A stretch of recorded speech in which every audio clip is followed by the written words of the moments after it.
Hello. So, hopefully, the tab isn't the one me clearing my teeth. I'm having lunch or a snack. I have a little bit of time here. Manifesting a partner. You know, if you get out of your own damn way and trust spirit. The way I met my partner, I'm going to keep it simple, and that's what this video is going to be about, manifesting your partner. I have had a lot of abuse in my life. A lot of physical, mental, sexual, all three. And adultery. I've had a lot of people screw around. That's waters. Boing! So whatever. It was what I expected. It is what I thought I deserved. I didn't understand that I deserved respect, that I deserved to actually want to do other things. I didn't know that I was allowed to disagree with people. I didn't know that you can love somebody and disagree with them both at the same time. If I didn't disagree, or if I disagreed, I just figured automatically they were out, right? Or I was out. So I ended up leaving an abusive relationship in 1996. And I sabotaged all the good ones. I remember thinking as long as they loved me, and then I'd be like, I'm not even interested. I would make myself be whatever they needed me to be until they fell for me, and then I'd be like, why am I here? So it was like they had to like me first, and then I had to figure out if I actually really wanted to be there. So whether I broke hearts, whatever, it is what it is, right? It's what I knew at the time. So anyways, long story short, 1996, I left. And I had to start again.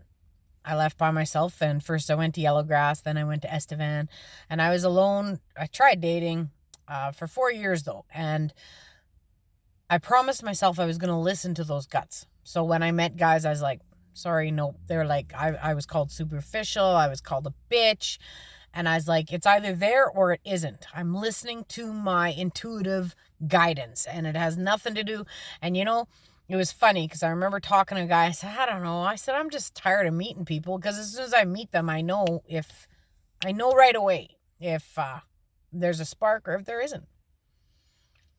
And he says, oh, we'll just see. And I said, well, I'm interested in, just playing pool and just, becoming friends first and figure out, see where it goes.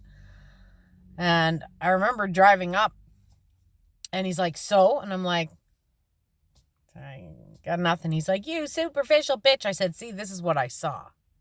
Okay.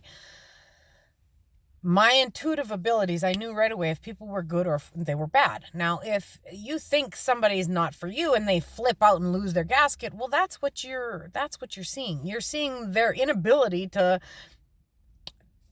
just not resonate with somebody. Now, if this guy had any kind of confidence or good, healthy problem-solving skills, he would have been like, all right, well, you know what? That's too bad. But you know what? Why don't we play some pool? Because we're here anyway. I'd be like, all right, cool. However, maybe I would have felt differently given that situation, right? So long story short, 4 years go by and I made a friend. His name was Quinn. And in my world, I was telling him I just wanted to be friends. In his world, I think he heard something different. And it doesn't matter, but that's why we actually said goodbye for a little while. And in that time,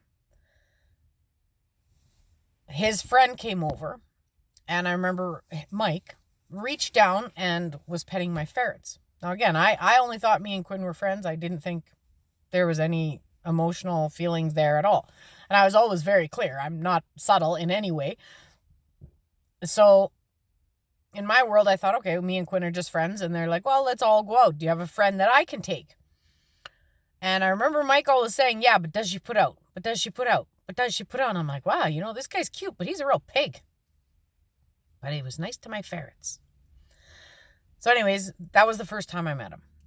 And then my friend Quinn, which we're friends again, sent me a card that didn't sound like it was just friends. So I was like, you know what? This little... Whoa! You fell down. You fell for me. And that's kind of what I felt. I was like, something doesn't feel right here. I better back out. So I jumped out and I was like, you know what? And I knew it doesn't matter. We're still friends, so I have to decide what I want to share and what I don't want to share. Because that was 20 years ago. So anyway, speed it up a little bit. Before I saw Mike again, now I was frustrated and I was just, okay, this is enough. Like, what the hell? Is there nothing? There's not going to be any guys. You know, you go through that. No guys, there's not going to be a partner for me. Maybe I'm not worth it. You know, you always go through all these different things, right? And you write a list. First, you write a list. And then you say what my list consisted of. I said, okay, that's it, God. I am ready. Okay. I understand that there's not going to be a completely perfect guy, but he will be perfect for me. So I said, I made a will accept list and an absolutely will not accept list. And I'm not looking at the screen because there's like things on my screen. So it's not that, like, it's got dots and stuff and it's focusing where I don't want it to. I don't know how to get out.